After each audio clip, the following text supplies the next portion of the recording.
You're listening to Shaun of the South podcast, brought to you by Food City, fresh, local, and full of flavor. From certified Angus beef and locally grown produce to fresh sushi, wings, and Dietz and Watson deli meats, Food City has it all, ready to go.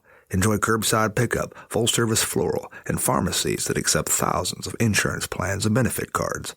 Earn fuel bucks and save at any Gas and Go fuel center, because nobody does food like Food City. Find your nearest store at foodcity.com.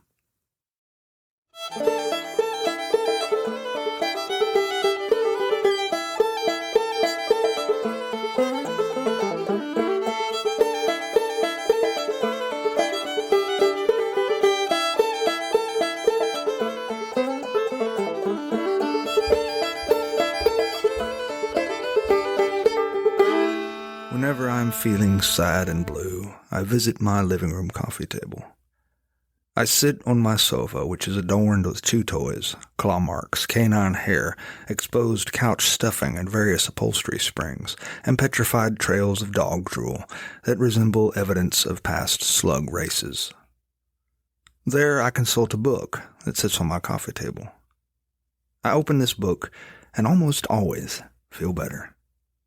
I consult this book whenever life starts to feel heavy, whenever people in the world seem particularly bat excrement insane, whenever my fellow Americans become uncharitable, arrogant, selfish, or worse, political. That's where this book comes in handy.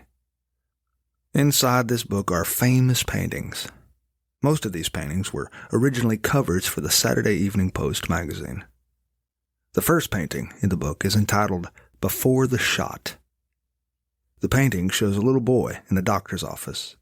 The boy is unfastening his pants, getting ready for a shot, and his little white butt is showing. Meanwhile, the doctor is by the window preparing the syringe. The painting makes you smile, no matter who you are, especially if you've ever had a little white butt of your own at one time. There is the series of paintings about Willie Gillis, from 1941 to 1946.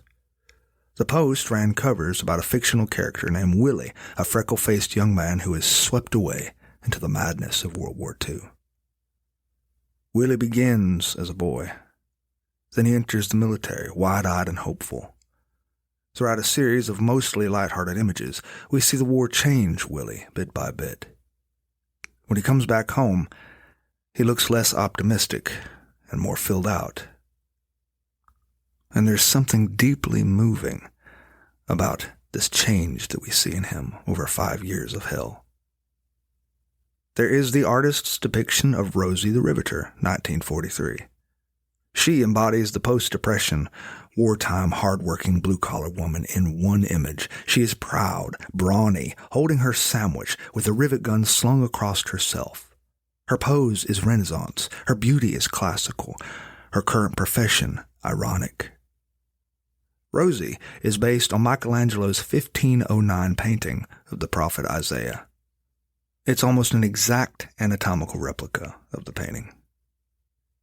Then there's the painting Saying Grace, 1951. Maybe my favorite in the whole book. Maybe my favorite painting of all time.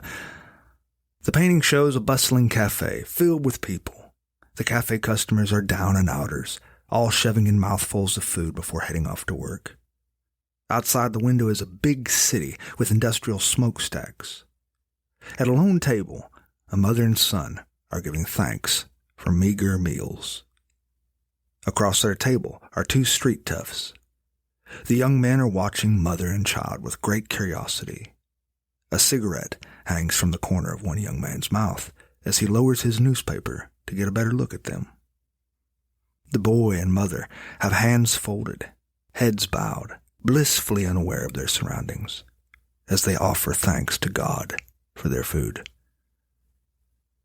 The painting was inspired by a reader of the Saturday Evening Post, who once observed a Mennonite family in the 1940s saying grace in a public restaurant.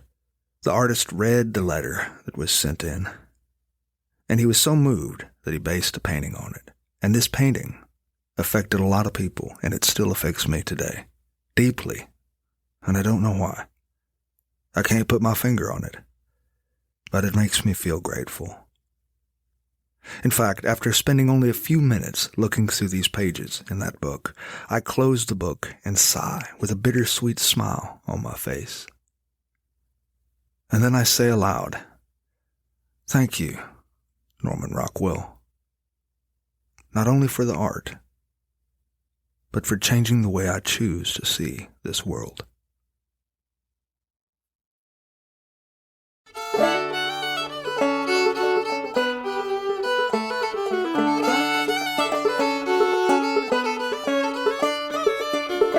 Well, thanks for listening to Sean of the South. I've been your host today, Sean Dietrich, and it has been a true privilege.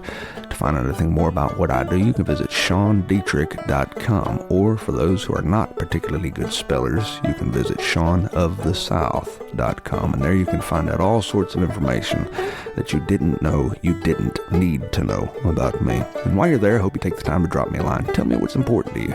Tell me what's going on in your life. I'd like to hear it. And in case anyone hadn't told you today already, I love you. Now go say that to somebody else. Have a great day.